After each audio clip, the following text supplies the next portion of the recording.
All right, I want to say hello and welcome everyone as we get started to the second week of our discussion session here at the Dole Institute of Politics. I'm Kelly Dietrich, the fellow for this semester, and it's great to see everybody back out for week 2, new faces, old faces. Thank you, I didn't scare you away the first time. That's good, it's a good sign. We're here today and joined by 2 fantastic experts in the field of campaigns, and we're going to talk all about data. What is it? How do campaigns use it? And kind of dispel some of the myths and misunderstandings. Just like last week, even though we're sitting this time and I have much smarter, more competent experts with me than you listening to me drone on, this is meant to be interactive. This is meant to be enjoyable. So one of the things that I was asked and reminded to do from last week is that if you have questions, please raise your hand. But I've been instructed to be patient and let you get a microphone in front of you because people who are watching online and later will need to be able to hear what's being said. So with that out of the way, thank you again, and let's get started. I want to welcome John Hagner and Jason Perkey as our guest. John is a partner over at Clarity Campaigns. He, previously in his career, has worked at the DCCC, the DSCC. He is, I think you were the first director of targeting? Yeah, in 2010 when we lost the House, which was not the most fun year to do that. Fair, okay. And Jason is a partner at JVA Campaigns and a consultant with TargetSmart.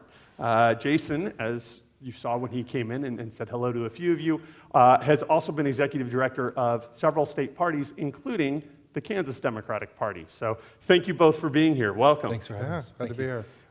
Let's jump right in here with a little bit of what is data when campaigns, when reporters and news articles talk about campaign data.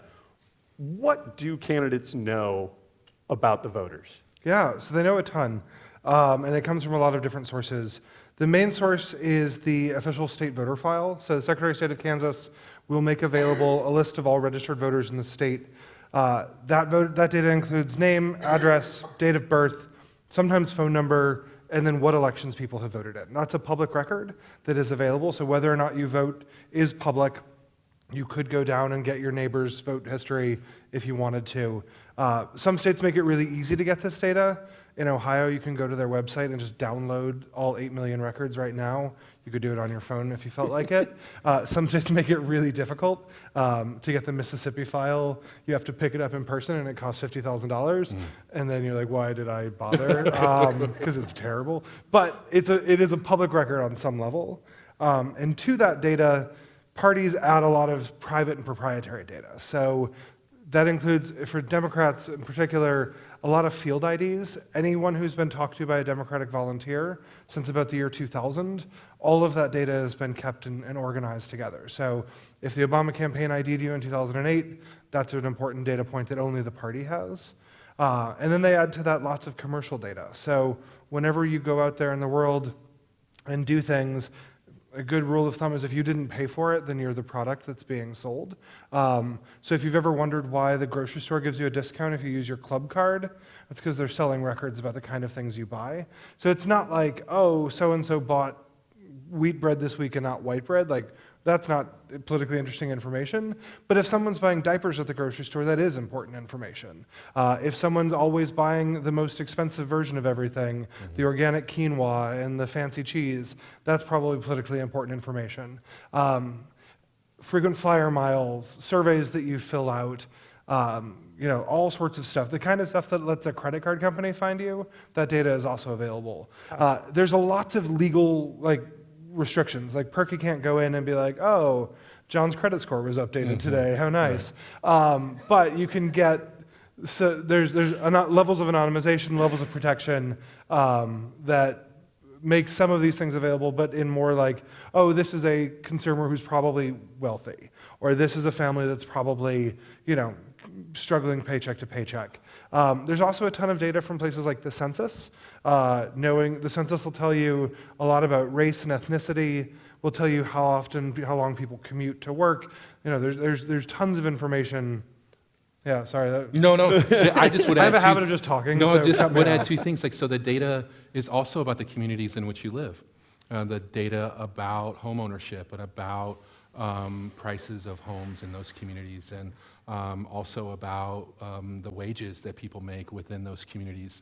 All of that can tell us a lot about the socioeconomic status of individuals, which then might lead to a voting pattern for them. We can also find education obtainment for a lot of those folks, and maybe within particular zip codes and counties. I think Johnson County maybe still has the privilege, maybe not the privilege, but the distinction of having more college degree holders in a county per capita than anywhere else in America.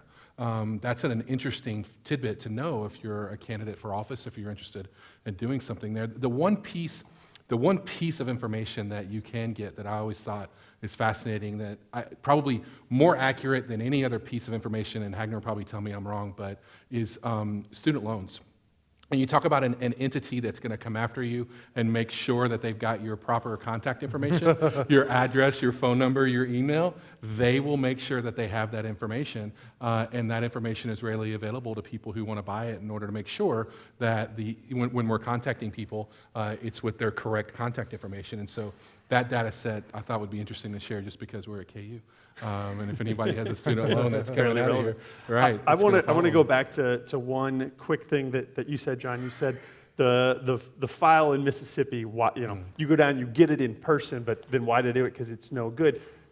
Do states vary on the quality of their data? States vary hugely. Part of that is how the data is collected. My very first job, there that goes.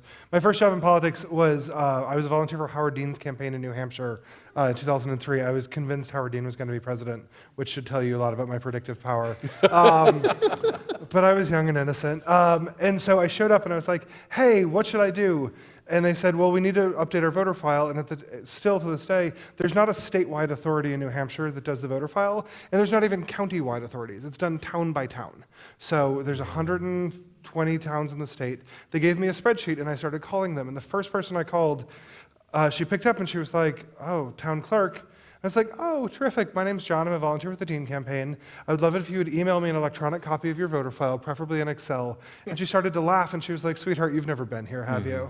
And I was like, no, ma'am, I haven't had the privilege yet. And she goes, well, we're open 1 hour a month. We have 10 registered voters, and I keep their names on a chalkboard. Would you like me to read them to you?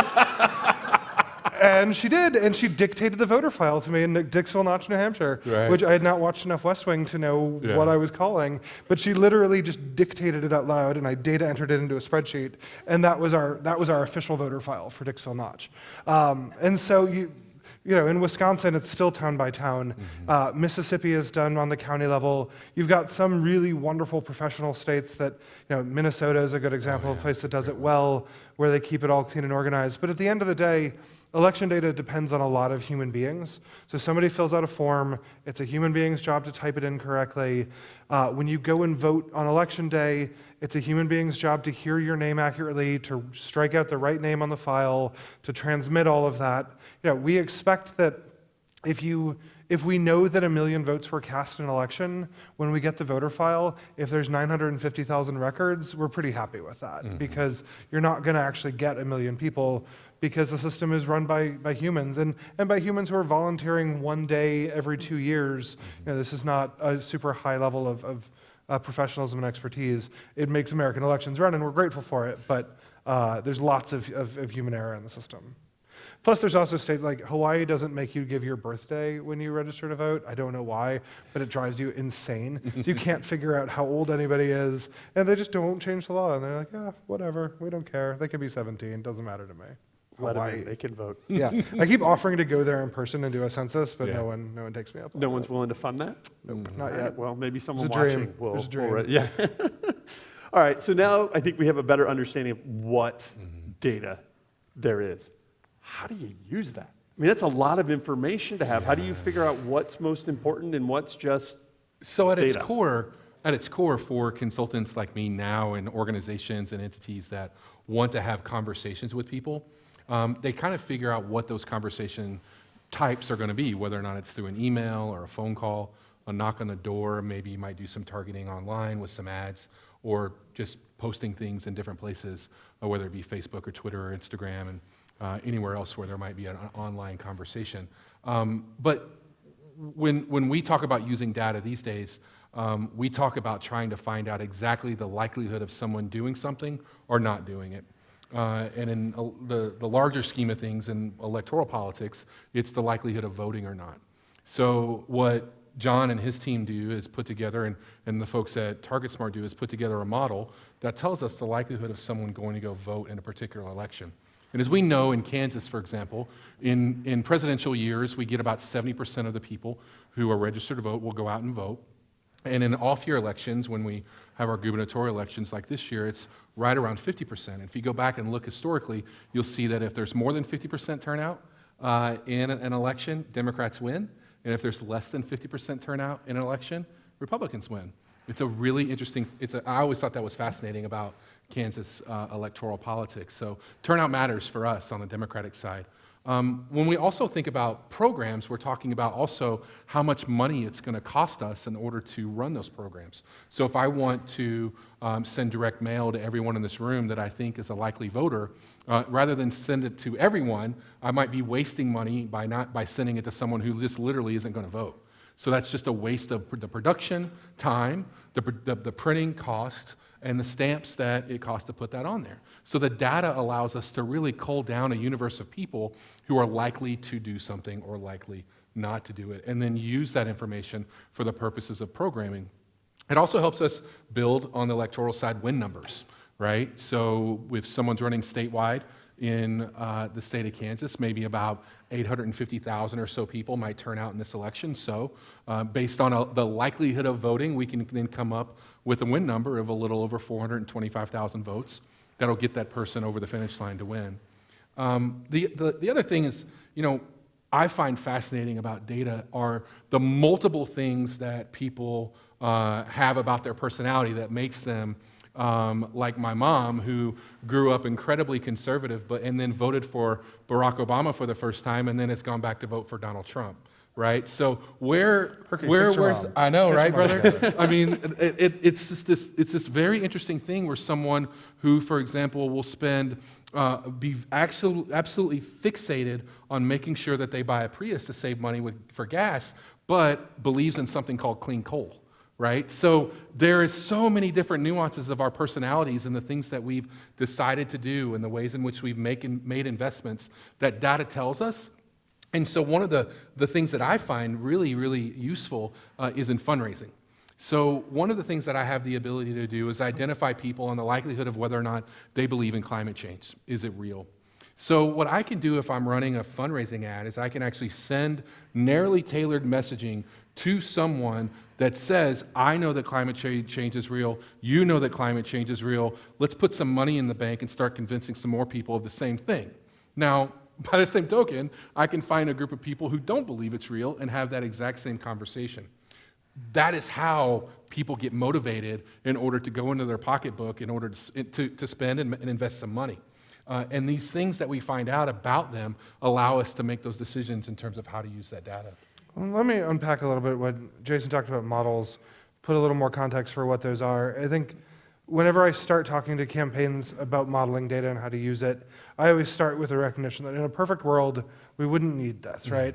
We would go talk to every single voter, and if you're unlikely to vote, we would convince you that you should, and if you're not likely to support our candidate, we would send the candidate to your living room and have them make tea and really tell them your life story. Right? That we would try to talk to everybody and try to win every vote in a perfect world, right? And look, if you're running for city council, you can probably do that, right? If you've got a couple blocks, if you're a precinct judge, if you're running for president of the United States, you can't do that. If you're running for governor of Kansas, you can't do that. And so what models can be used for is a tool to prioritize communication. I'll often have people say, like, oh, who does the model say we should talk to? No. The model says you should talk to everybody, right, but in this order, right? Start here, right, and when you run out of time or you run out of money, you've gotten the most effective conversations. But we would like to, we're always looking to talk to more people, to have more conversations, to bring more folks in. But the way that we can prioritize that, when we're building a support score, let's say my company works for the Democratic Congressional Campaign Committee. So they're on their behalf, they're building models for Sharice Davids and for Paul Davis here in Kansas. So in those examples, what we would do is call up a bunch of voters and ask how they're voting in this race. So a few thousand people and ask if they're voting for Sharice Davids or Kevin Yoder.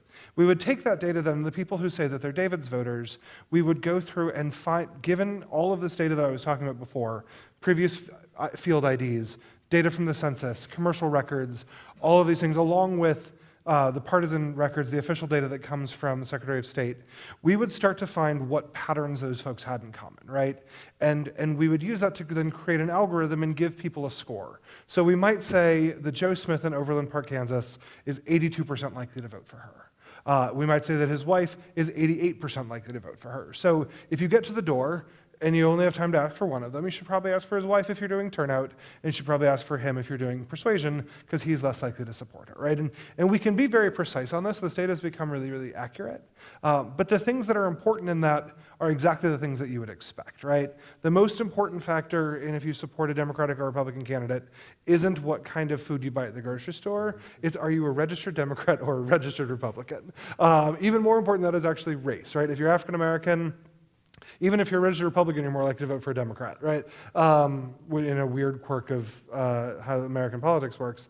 So the most important factors are age, race, gender, party registration, and where you live. Everything else sort of helps to shade the very small differences. And a good model will use lots of data in lots of different ways. An example I always like to use sorry, I have two examples. The first model I ever built, one of the things that popped in it was if people had been in a car accident in the last 5 years, they were 3% more likely to vote for the Democratic candidate, which I thought was funny, and then I thought about it for a second, and I realized that that's not causal, right? It wasn't like, car crash, oh, universal health care, right? It doesn't work that way. But people who are in car crashes are more likely to be young and urban. And people who are more likely to be young and urban are more likely to vote for Democrats. So if you didn't know that this was a young person or an urban person, right? If you didn't know anything else about them, the fact that they had been in a car crash was a little bit helpful. Not super helpful. You know, it wouldn't take Perky's mom from being a exclude target to being a turnout target, but it would be a little bit helpful if you could, if that was all that you had access to. Another good example. I'm now envisioning billboards on the side of the road. Yeah, that's Have right. you been in a wreck? Call the Democrats. Vote D. That's right.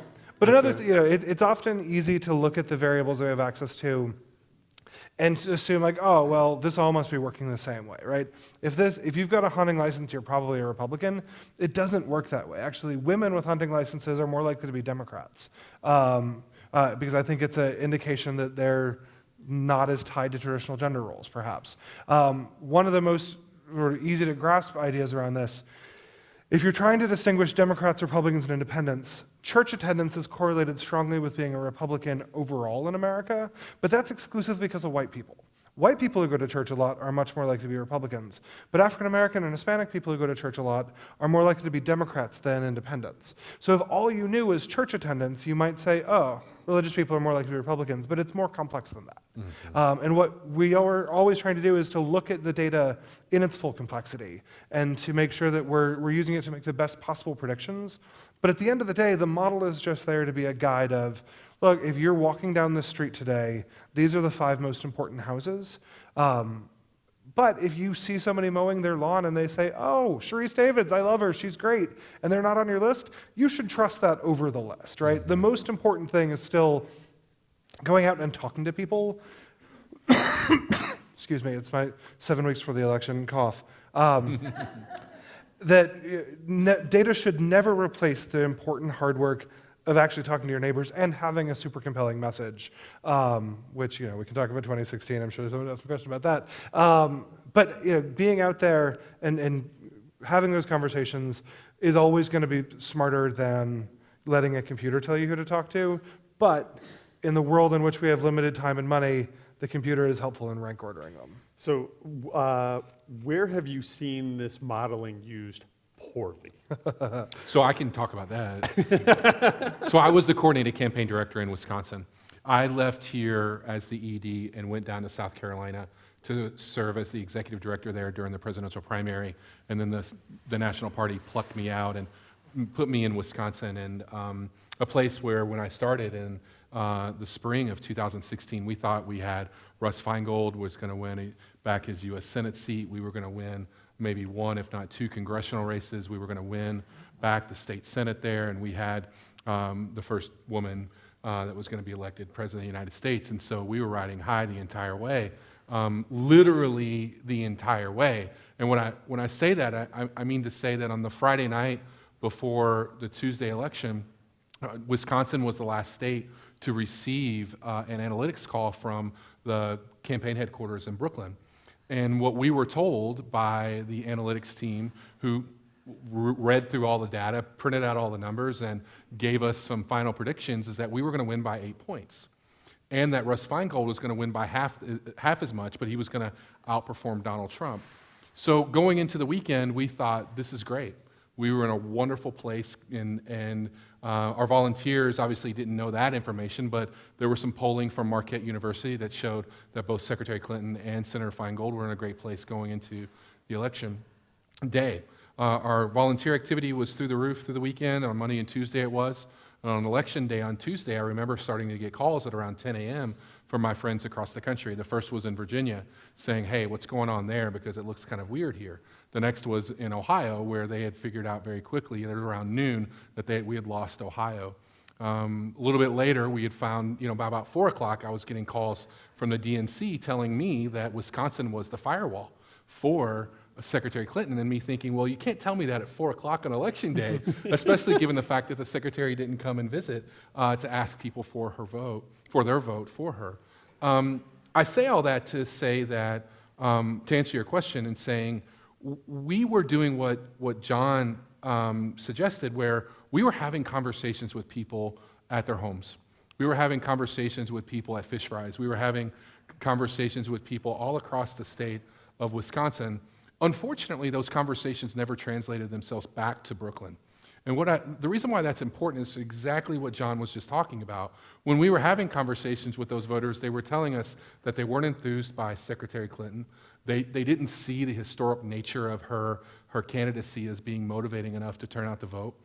They all, not all, but an overwhelming number of them felt like they were a group of people who were being left behind, especially by the Democratic Party, who, in their minds, were not investing in rural communities, were not investing in jobs in those rural communities. And when you heard Donald Trump talk about literally every single day from the moment he rode down an escalator, he talked about bringing jobs back to America. And those were jobs that left Wisconsin. Those were jobs that left Pennsylvania and Ohio. Those were jobs that left middle America. We weren't having those conversations with folks. Instead, we were trying to make sure that they were going to vote. And that didn't translate ever into the data sets that our analytics department in Brooklyn were running, because how hard is it to take the conversation that you and I are having here right now about your enthusiasm for Secretary Clinton as a candidate, especially, for example, if you were supporting Bernie Sanders, who won the state of Wisconsin handily in the primary there. So what I tried to do immediately after the election was try to figure out a way for people who live in the data world and spend a ton of time looking at ones and zeros to build models, to figure out how to have and translate that conversation with people like me who were knocking doors and who were organizing people and trying to recruit volunteers to have those conversations. And the really neat thing that exists now, I think, in the Democratic Party is people like John who worked in field, right? Who has experience and understands that you have to have that correlation between the conversations that I'm having at the door, the conversations that I'm having at picnics, the ways in which I'm listening to folks versus the models that they were creating for the purposes of identifying people who were supposed to be voting for Hillary Clinton. Why? Because a Republican hadn't won Wisconsin in 50 years. So why in the world would we ever think that Wisconsin would go? Why would we ever think that Michigan would go? Why were we thinking that Pennsylvania would go? Well, we didn't think that, number one, going into the election. Our data was telling us that we didn't need to think that, but our conversations at the doors were telling us we needed to have thought that. Our conversations at the doors that we listened to these people who were having very honest, very real stories that they were sharing about feeling left behind, about the fact that they did not believe that Hillary Clinton was going to be a champion for them, and that Donald Trump was going to shake up everything. And hopefully they would have an opportunity to have a seat at the table, or someone would represent them, because that's how he talked. That's the message that he used over the course of the months of the campaign. So it did not work in the battleground states across the country for Hillary Clinton. It worked in Colorado, it worked in Virginia, but the place where it absolutely worked was in New Hampshire. And in New Hampshire, they did something that no other battleground state did, is they actually put together the conversations at the doors and on the phones with the data. And Nevada did as well, yeah. Right, and Nevada, where we won a United States Senate and put the first Hispanic woman into the United States Senate. Do you have a question? Sorry. Yeah. So how do we change that for next time? Sure. So how do we put that into data so we don't No, Yeah. thank you. So have that Stealing happen? my interview questions. It's No, a great question. the change there for me was to try to put people in the world of data in a room with people who spent their time recruiting and training volunteers so that they can start to speak the same language, right? John can explain to you how models work. I can work with you on how they're implemented, but you, as someone who's going door to door, we have to listen to our volunteers. I mean, how many of you all have gone door to door before? And so the follow-up question is, how many of you all have gone door to door, and when you were finished, actually sat down with your organizer and talked about that experience instead of just handing your walk packs in? Has anybody had that conversation with somebody after they finished? That's right. So that's why that conversation is so important, because that information has to flow up. So it changes when people start to realize that they need to talk to one another, and I think that they will. The other thing, and I've got a ton to say on all of this, so excuse me for a second. I think one thing that I've been trying to make the point that analytics is a tool, Right. and for a long time, those of us who care about analytics and believe in it couldn't be taken seriously in the Democratic Party, and then all of a sudden we were taken way too seriously, and we. The pendulum swung all the way through, and folks said, well, the data says this. The data doesn't say anything. What analytics does well is rank order people in priority, which has nothing to do with messaging, which has nothing to do with, if you're going to win or going to lose. It just says, go out and talk to these people in this order. And so if they're not being talked to, if that data is not coming back in, one of the triumphs of the 2012 Obama campaign is they talked to millions of people all over the country, so the models were really accurate. Mm-hmm. The model, as they got updated, said, we thought this person was a Romney voter. We talked to them. They are a Romney voter. Great, we'll keep that rule. We thought that this person was undecided, but they're actually an Obama supporter. All right, we can start to make those edits. A lot of the conversations that happened in 2016, they built a theory of the case that field persuasion wasn't the way to go, right. So they only wanted to talk to likely Democratic voters. That a lot of those conversations weren't great, wasn't fed back in, but we also weren't talking to people who 4 years earlier we would have, so we didn't have that information coming back. But at the end of the day, analytics is a tool, and so it makes about as much sense to say, analytics is the reason Hillary Clinton lost as it would to say Excel is the reason Hillary Clinton lost, right? It was what people do with the tool, That's right. Right? Like your budget isn't broken in your household because Excel is bad. It's broken because you made bad decisions. I like and that you analogy. used a tool, right? Or the other one that I use is like you can take a really nice car and drive it fast into a tree, and that is not the car's fault, right? Like it can be a really effective tool if used well. But at the end of the day, data needs to be in service of a campaign strategy and a message that makes sense. And I think one of the things that a lot of us are trying to do now is to just reset expectations. That folks got themselves convinced that analytics could replace the hard and messy work of going out there and talking to millions of people across the country. And I'm here to tell you it absolutely can't. It can make it more efficient, and that's important. But it has to be kept in context. I think we had a couple of questions here. Okay, so a couple questions. So one, I know usually my experience has been, someone makes the modeling before the campaign, then you use here's your turnout universe, here's your persuasion universe for the rest of the campaign. So how easy is it to update that modeling in real time, while the campaign is going on? And then also, does this mean that 2016 was really different from other years and that, yeah, obviously, but because normally we say, okay, we know these 5 points about who is normally would be a Hillary voter. So how different were the demographics? I assume this means we've never had this sort of problem before. That's why there was no adjustments for that. So campaign analytics as a field has existed in proto forms in 2004, but really 2006 was the first year that serious investments were made in this. So part of why we hadn't seen it before is because our sample size is very small, right? N equals 5 on the election cycles that we've been through this. So it was definitely unique, but the only presidential experience we'd had was the Obama effort, which was handled really differently. So I think that, we've learned a lot from that. A lot of those lessons were very painful and not worth the price that we paid for them. But I think that, in terms of updating on the fly, I've got a very strong point of view on that not everybody shares. Kelly could have asked other people here to sit here and be like, oh yeah, have the model and have it update in real time and it's terrific. And I think that that's a bad strategy because you're offering a lot of opportunities for noise to come into the system, right? Like when I was a paid canvasser, I would rather sit in the park and smoke cigarettes and then write a bunch of zeros at the end than to do my work super So diligently. by noise, you mean false By me, data. right. Right. Basically, Yeah, or you. Don't put Yeah, me you. as a canvasser. I've anyone quit need to volunteer smoking. for I am the fine fall? now. Thankfully. But yeah, when I was, a lot of the noise, you can talk to one voter. If any of you have some time to watch the New York Times live polling project they're doing right now, early on, 1 or 2 voters swings the whole thing wildly, one way or the other. But the other thing that modeling does is if you've worked with Perkey and you have a really great 9-piece mail program, and you're going to tell the story of your candidate from the beginning, you're going to do 3 pieces of introductory, 3 pieces of attacking your opponent, end on a high note.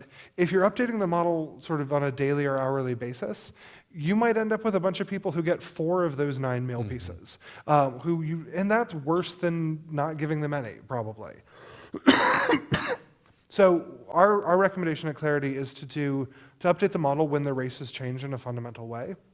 So if new information has come out, if the polls move, if a candidate drops out, if Greg Orman decides he's not going to run for governor anymore, we would want to update things, right? Like if the race, and he should, if he's listening, if the race changes in a fundamental way, you should update the model. But if what happened is that a bunch of people who were 82% likely to vote for your candidate are now 83% likely, but that 80s didn't become 90s and 90s become 80s, then you can probably not need to introduce more opportunities for noise. At the very beginning of campaigns, we'll use those models to set budgets, round numbers, right? How much is a mail budget going to be to send 8 pieces of mail to a targeted universe? Those models help us produce a really good round number of people who are likely voters that are swingable, that are persuadable, for different reasons. So at the very beginning of a campaign, they're really good to help us build those universes to create budgets.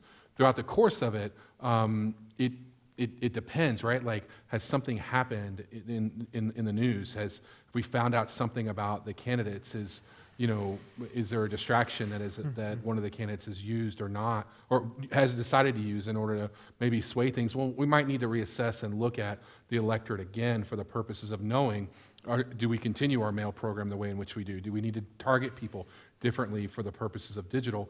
And was it different in 2016? Yeah, it was. And the reason why it was so different in 2016 is because it was the first time, maybe in 2015 they used digital and digital targeting in Virginia, but it was for the first time at a large scale where we were targeting people digitally for the purposes of delivering a message. The Russians did it, obviously. We did it. Democrats were doing it. You're doing it all the time right now. So in 2016, yes. So in 2014, when I was the executive director here, we didn't send anybody a text message. Everybody in 2016 probably got a text messaging telling them when and where to vote or making sure that they voted. We didn't use digital either, right? And by that means we didn't put paid advertising behind something for the purposes of trying to get somebody to do something, to support something, to give time, money, energy, to get their friends to do something as well. So that digital space allowed us to use data in a way that had never done before.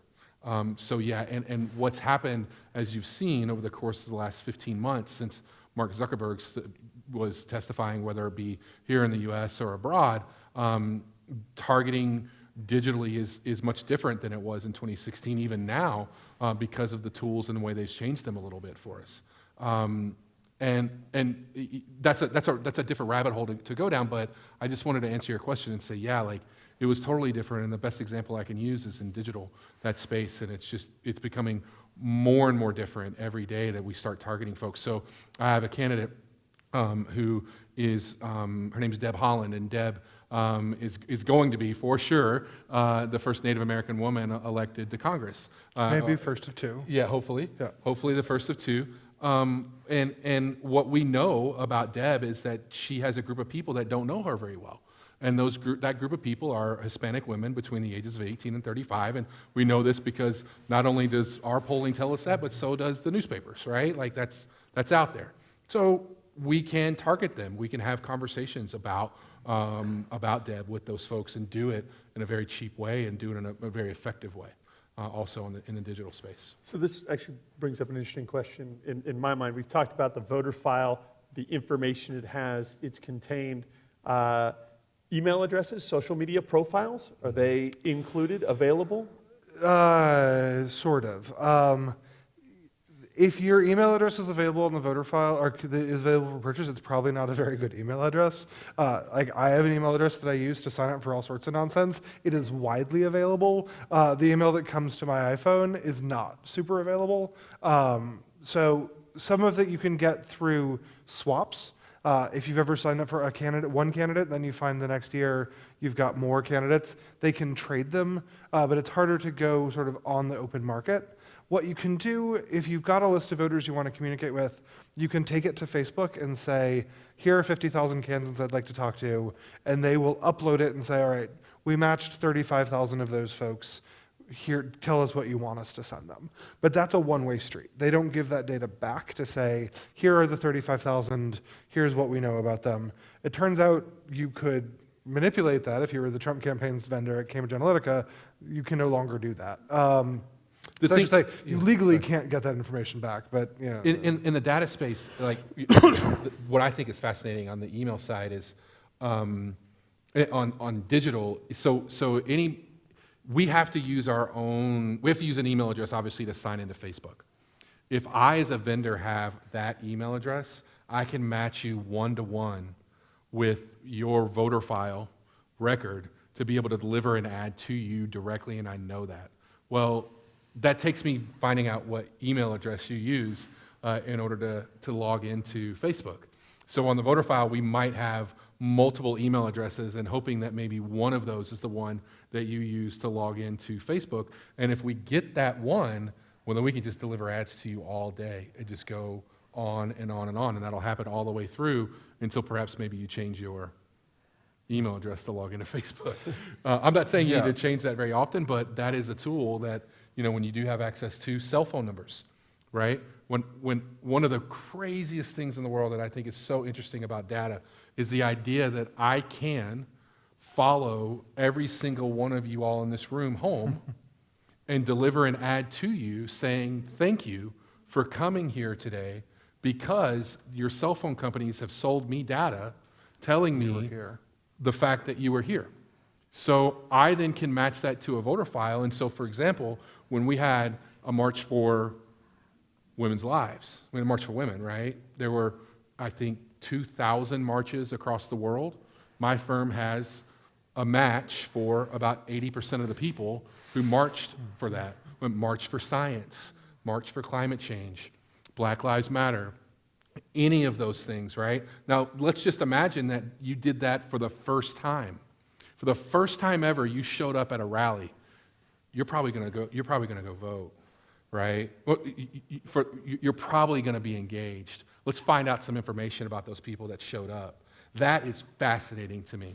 Verizon is the only cell phone company that doesn't sell their cell phones, but you can get it in other ways, right? Oh, I do want to jump in. The Please. Robert J. Dole Institute of Politics does not purchase your information. Sure. Will not follow you home. Just to be clear, it was a hypothetical. But Jason Perkey may. I mean, that's but I think it's there's obviously places where that is backlash and counterproductive, right? Yeah, sure. If you were to send that text, the likelihood you increase warm feelings about Jason Perkey is probably not very good, and we may see a serious backlash there. I mean, in a very small way, again, on my first campaign on Dean, we would call people on their birthday and be like, "Happy birthday from the Dean campaign," and they hated it because they're like, "How do you know it's my birthday? That's right. This is terrible. Go away." So I think that there's smart ways of using it. But to the original digital question, we have some ability to find individual people to say, this is John Hagner, this is what he does. But most digital communication is done through targeting that is native to digital. So you could say, I want men who live in the District of Columbia who are interested in the Washington Nationals is much more of it's easier to find that than say, here's a list of 18,000 people who are really important. Starting to sound like an online dating profile. Yeah, Right. I mean, Sure. but the kind of, that is my online data profile. Looking for men who like the Washington Nationals. Didn't work out. He does not like the Washington Nationals. Don't quit. But Don't quit. I went to, you can use a lot of this information to find important audiences. Folks that obviously if you like a political party on Facebook, that tells us a lot. But if you like Lady Gaga, that tells us frankly as much. Whether you like the Democratic Party or not, if you like Lady Gaga, we got it. Like we know what that means. The same thing with Kenny Chesney, right? You don't have to like the Republican Party. We know what that means. And a lot of these things factor in together, and you can use things. Facebook is making some of these things harder. You can no longer target on race on Facebook, which is probably good for democracy. It's certainly good for employment and housing ads, but it does make some of the communication that, when Jason wants to talk to Hispanic women, that's not a checkbox that appears any longer in a lot of social media applications. There have been a lot of changes after the Cambridge Analytica spill, and I think we're all trying to learn how that works. I think was there a question over here that we wanted to get to? Well, you kind of brushed up against my question there at the end. You're talking about the level of detail that you have in these voter files. Where does the ethics of having this personal information come into play? How badly you want to win? Be nice. I'm serious. Well, man, that's what a great question, but it's how badly you want to win, right? So I want to be fair, and I want to have fair and honest elections, but I don't want Mitch McConnell, who's my United States senator, because I live in Louisville, Kentucky, deciding whether or not we get to have Merrick Garland on the United States Supreme Court or Kavanaugh, right? I want to win. I don't want to break any laws. I think it should be fair, sure, but there are tools available to me as a Democrat that if I decide not to use, you can bet your bottom dollar the Republicans are. And you can bet your bottom dollar that not only the Republicans using, they're spending a lot more money on it than we are, unfortunately. Yeah, I have a slightly different perspective on it. I think a lot of the things that, if there was a direct line that you could draw between ethically complex behavior and winning, that's one thing, but there really isn't. That the things that are ethically questionable are often also really bad politics. And that there are a lot of, one of the things that has always struck me is being not talked about enough is the difference in what Democratic and Republican voters are looking for out of campaigns. That most Democratic voters are looking for, they want to believe that the person they're voting for could make their life better. They're looking for a certain degree of positivity. The Democratic voters respond very differently to some of the stuff that the Russians did. There's a reason that they weren't really pushing that at Democratic-based voters. They're pushing different messages around, trying to sow division on Bernie, but it was much less on the racial fear-mongering. Yeah, we need to live in the laws as they are now. I think we would all benefit from much stricter laws. I'm not going to bring a spoon to a knife fight, even if the rules say spoon fight. We're gonna do what we can within the bounds of the law. I also don't think that knowing a lot about a voter is super ethically problematic. I don't think it's a problem to go to a voter and talk to them about choice instead of healthcare or healthcare instead of choice because it's more relevant to them. It would be totally unethical to say, I'm pro-choice at this door and I'm pro-life at that door. That's a line I wouldn't cross. Right. I don't think it's problematic to say, hey, I know you probably care a lot about education. Looks like you've got kids in the house. That's fine. And I think that that helps us run better and smarter campaigns. Where I won't cross the lines is, getting into, if it were on the front page of the New York Times, would my campaign or candidate be embarrassed about it? Like, that's the test that I use of, like, even if it's legal, if it would be embarrassing if it was revealed, the costs are too high because it's probably not helping me win. Right. So we talked about presidential campaigns and a lot of these examples. One of the things we're focusing a lot on this discussion series are the lower down ballot campaigns, congressional, below. What level, what kind of budget does a campaign need to have access to use this type of information? So if you are a candidate that has the support of a state party, and I can speak a lot to Democratic state parties, I know that this is also true on the Republican side, a lot of it is provided to you as part of your voter file agreement. So if you've got access to the Kansas Democratic Party's voter file, you'll have a party support score and a likelihood to turnout score and probably some issues. And that is not something you need to pay extra for. It's part of whatever you pay to get access to the voter file. I used to run the Ohio voter file for a long time, and we didn't charge anybody for it, which I'm saying because it's on the live stream and everyone else should do. And I'm trying to lower the cost for people to get in. So that would be taken care of. To do something that's custom to you, so to say this is who's likely to be a Democrat is a little bit different than this who's likely to be a Paul Davis voter this year. What you need then is to be doing enough direct voter contact that increase in efficiency makes sense. Like I usually try to not say, oh, you should, you need, it's definitely going to cost X. But if a good model can make your work 5 to 10% more efficient, so if you're spending less than 5 to 10% of what you would spend on talking to voters on it, it's a really good deal. So if you have $100,000 to spend on direct voter communication, and your modeling guy tells you it's going to cost $25,000, that's a terrible deal because there's no way you're going to increase your efficiency 25%.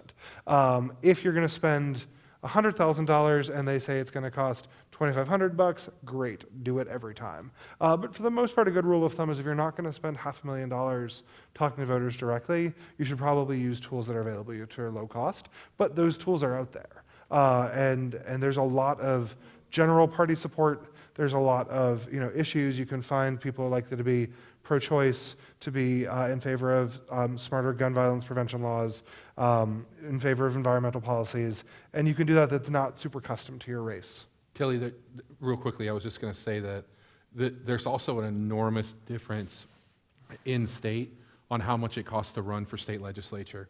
So the first race I ever ran was in Virginia in 2009, and it was a woman running for re-election to the House of Delegates, and it was $1.5 million campaign. We were up on television. It was an absorbent amount of money.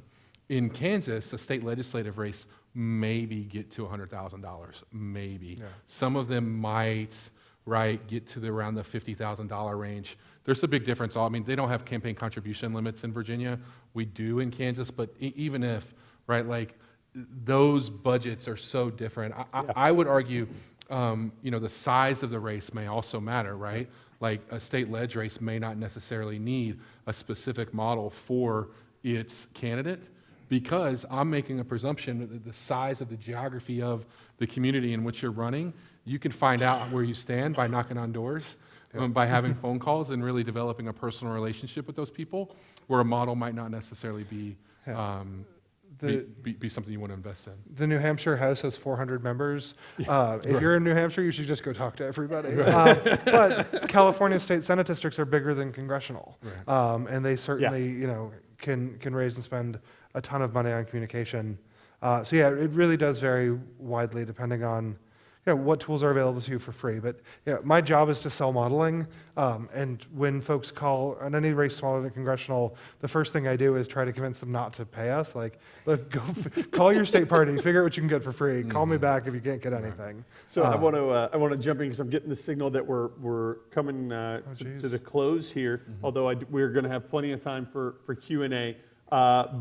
Before we get to that, I do want to ask a couple of final questions. What's going to happen in November? Where? Everywhere. What? House, Senate, state ledge. What are predictions? This is being this is being recorded. Yeah, just- so my first No prediction is that those of us who thought we had confidence in what was going to happen have all been humbled. So that being said, it looks like we're setting up to be a good Democratic year. However, last night, if anybody is deeply nerdy, you could have followed along in the state Senate District 17 race in San Antonio, Texas, which is a seat Democrats have had for 100 years, and we lost last night. There were 50,000 votes in the primary on the Democratic side and 20,000 votes in the general, or in the special. On the Republican side, there were 27,000 votes in the primary, 25,000 last night, right? There are more Democrats, but Republicans are better voters. And when we don't take things seriously, we lose. So it is shaping up to be a good year. That is not promised. That is not guaranteed. My guess is if the election were held today, Democrats would take back the House by a fairly small margin.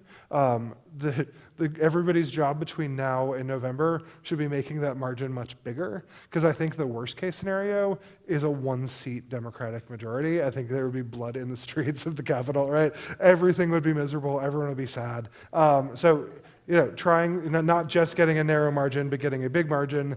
I think that in the Senate, the likeliest outcome is Democrats pick up one seat, which is not enough to take control of the chamber, but is enough to slow everything down. We have some really good pickup opportunities. We also have some really tough seats to defend. A couple of them are my clients, so they are obviously guaranteed to win. But other people, I can't make any promises. I think that the most exciting thing for Democrats in 2018 is going to be are going to be governors' mansions. Democrats are in a really, really good position. Unlike in the Senate, where there's a lot of Democratic defense, in governors' mansions, there's a lot of Democratic opportunities. There's a lot of open seats that were held by Republicans and a lot of unpopular Republican governors. And that's important because it's important, right? We know that governors matter. It's also incredibly important because governors elected in 2018 will have the ability to sign or veto congressional and legislative redistricting maps in 2021, right? The people we elect now will determine who controls Congress in the next decade. So Democrats are in a really good spot right now to pick up governors' mansions in Florida, in Michigan, in Wisconsin. Those three states alone could be the difference between 20 Democrats in the House in 2022 or not being there. We're in great shape to keep the governorships in Pennsylvania, to pick up Illinois. We have great compelling candidates in Kansas, in Oklahoma, in South Dakota, in tough places, but where Democrats have really good candidates. One of my favorite races right now is in Georgia, where Stacey Abrams would be the first black woman ever elected governor in America, and she is running a really great race, again, in a state that's not easy. But I think that when we look back after the election, in late November and December, we're going to see governors' mansions is really the story of what happened in 2018. I see it looking a lot like 2006. I was living in D.C. at the time and was at the Democratic Senatorial Campaign Committee watch party, and I remember people were just flabbergasted that Jim Webb won U.S. Senate, and at the time, maybe about 30 minutes after that, John Tester wins, and people are like, what in the world is, right? And we win control there. I look at it really similar to what happened in 2006, except, and a lot of that I think was driven by a lot of people who were motivated against George Bush. We had a war in Iraq that people felt was entirely wrong and immoral, that people were against, and a ton of people came out, especially after the news that had broke with regards to what led us into the war. And so I think that was a large motivating factor for a lot of people who don't necessarily turn out in all-year elections to show up and vote. I think that narrative it's a different narrative, but it's similar in terms of its motivation. I like to rely on some benchmarks, and what happened in Virginia was not that long ago, where we were one vote shy of winning the state house there after I think it was 18 seats short. That they made up almost all of them, and we would have had control, but for pulling a name out of a hat, right? There's some real momentum on the ground. I don't live in D.C. I don't work there. I go there a lot, more than I'd like to. But where I am out on the ground in Kansas, when I come here a lot, when I'm on the ground in New Mexico, or when I'm on the ground in Connecticut, I'm on the ground in Kentucky. The things that I'm seeing there are people who are motivated to show up at these marches who have never participated in politics before. That tells me that we're going to win back the House, that we're going to win back the Senate, that we're going to win hundreds of state legislative races. And I say hundreds because we lost almost 1,000 of them during the course of the 8 years in which President Obama was in office. I think we win hundreds of them. I wish I could tell you how many of those state legislative seats or chambers are going to flip. I would hope that some of them will. I think that there are really smart people that are in place right now that are making strategic decisions to make sure that if we don't flip them all right away, that we're prepared to do so in 2020 for the reasons that John articulated, which has to do with redistricting. And that redistricting component is so important. It's so important because, well, for reasons that you all already know. I do think it's going to be an unbelievably large wave. And I think it's going to translate into municipal races in 2019. I think it's going to translate into presidential races in 2020. It's going to happen, but it's not going to happen because I said so. It's going to happen because the people that are here, or people that are listening, the people that have been impacted by the decisions that are made in their communities have had enough, and they want to go out and participate. Excellent. Let's open this up for questions, thoughts, comments. Raise your hand. We'll come around and start up here.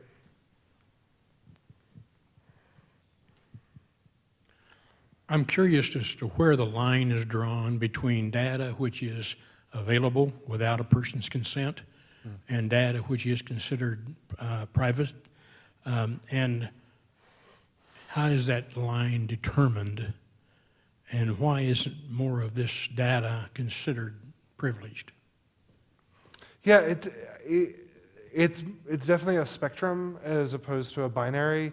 There's data that is obviously public, like your name, your address, what elections you vote in, is very, very clearly public. There's also, there's data like your bank information and your health records, which are completely private. And then there's a lot of things somewhere in between. In many cases, data that you might not realize that you have opted into making available, you have. There's lots of user agreements that you don't read carefully and click on. Like when you sign up go back to the grocery store example, when you sign up for the club card, they hand you a whole thing, nobody reads it, you sign it, you hand it back to them. But this goes to the Apple TV story that was just out. When you buy a movie on Apple TV, you're not really buying the movie. They're licensing it to you. And Right. buried within that 17,000 word agreement is the right to revoke the license.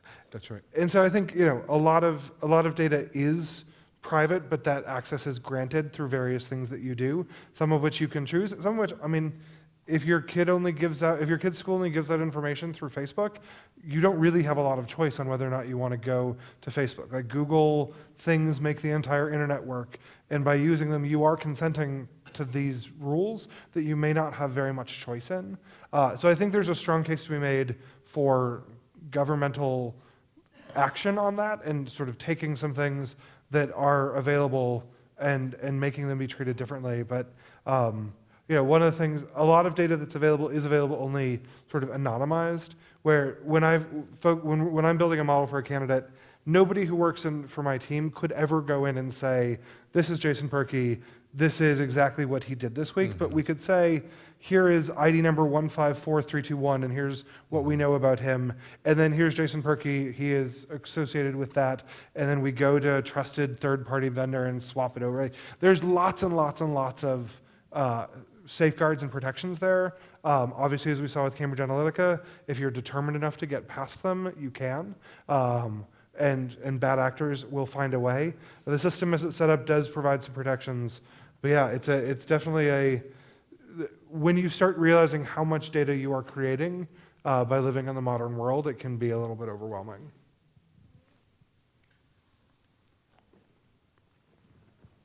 Hi. So, okay. Right now, I'm working on some state campaigns. And next year, I'm going to be working on local campaigns. So I'm working with this, one potential candidate for next year who absolutely refuses to use Facebook. She's like 40. And she's just like, I don't care. I don't want to be there. I said, you're going to have a Facebook page if you want to get your message out. I think, and this may be more geared to your social media class, or discussion group, But when you talk about the digital advertising, we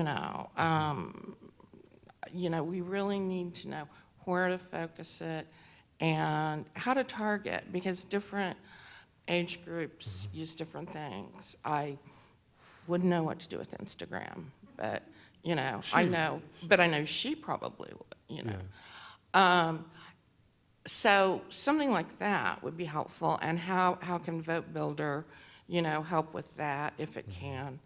And then, second question, as far as the state campaigns go, is there any kind of, in the different states that you guys work with, and we can use Kansas as an example, is there any kind of, flow chart as to, okay, here's Vote Builder, these are the people that we want to persuade, these are the people we want to do this is for the primary, this is for the general, put in, code 60, which means, I don't understand, okay, but what does that mean? How do I know? Yeah. Oh, just, and it's like, I'm still not sure what the guidelines are So let as me- far as, You want the stables button, the easy Yeah. button to just tell you, yeah.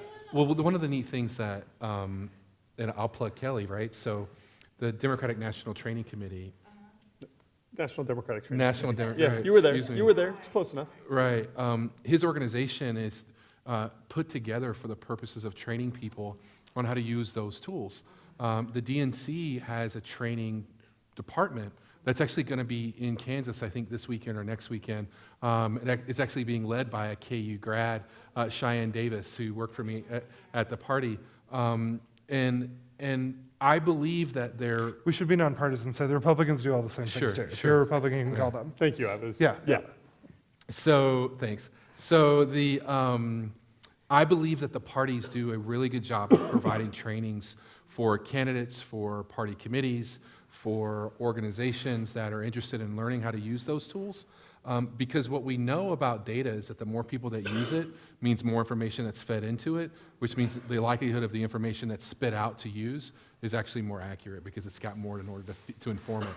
So the way to do that is to attend these trainings, to contact your county party and find out when and where they're doing theirs, to contact, yeah, that's what I would recommend that you do. But I think the bigger picture is that, there isn't a button that you click to say this is a persuadable voter, because there's no such thing as a voter who is always persuadable.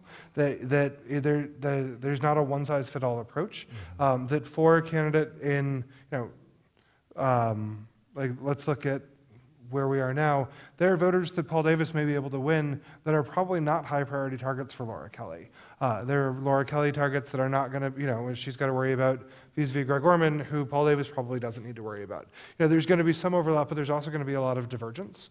And being able, one of the hallmark of a good campaign is folks who can sit down at the beginning and think really strategically, like who are the voters that we want to communicate with. In Florida, just a couple weeks ago, there's a 4-way primary for governor, and Andrew Gillum, who won, had a really clear theory of the case, that he thought that he could win African-American voters and white progressive college-educated voters. And that's all he did. He didn't do TV ads statewide because that was talking to, too expensive to get to his target. He spent millions of dollars worth of mail that was sent to African-American voters and white people who went to college who are likely to be very liberal. And he did it repeatedly, and everybody else was on TV attacking each other and spending millions of dollars, and he spent a fraction of what they spent, but he knew what voters he wanted to communicate with. He knew what he wanted to say to them. He said it to them, and he won. And I think that his coalition wouldn't be somebody else's. There's not a button that you push to say, tell me the cheat voters that I can use to win, but they had a smart theory of the case, they matched it up with really good data, and they were able to get out there and put together a victory. Nice.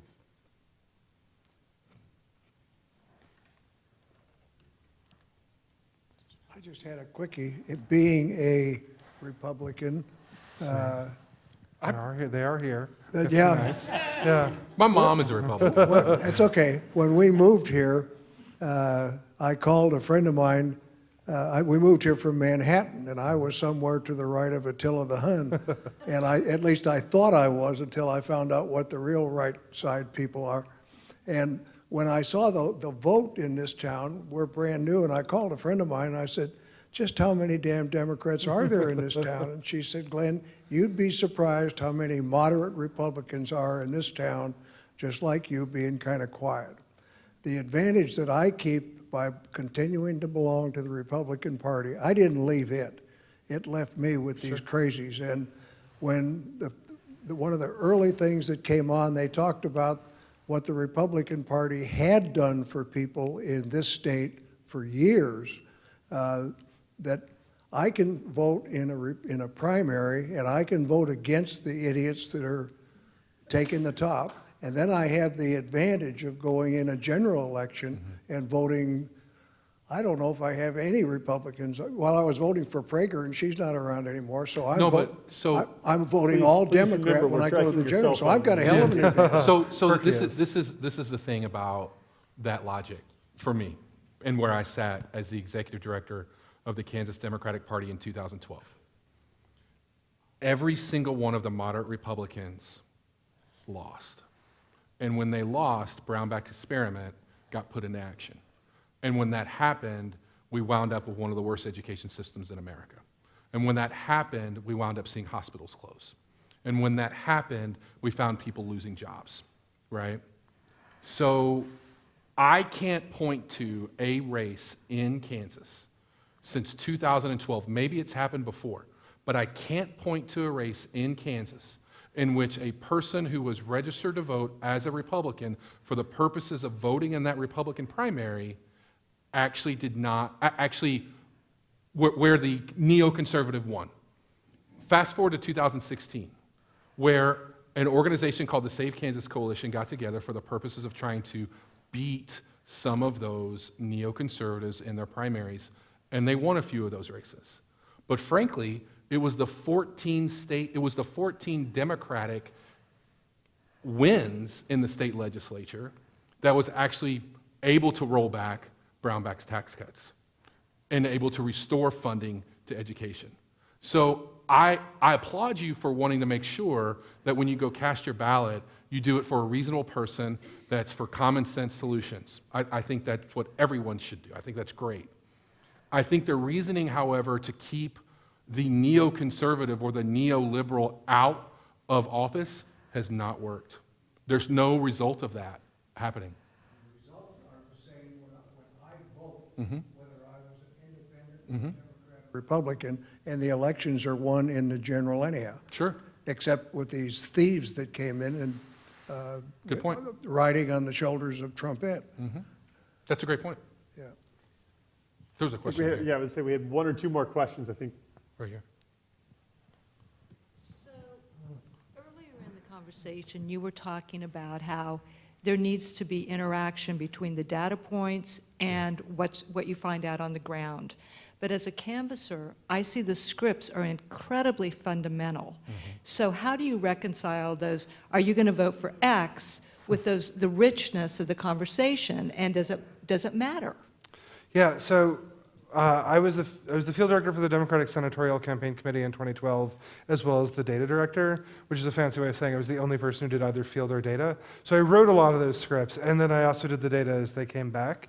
The script, whenever, and this again is not partisan, this is true for, like, what's actually effective is not, hi, my name is John, I'm a volunteer with the Democratic Party, are you going to vote today, right?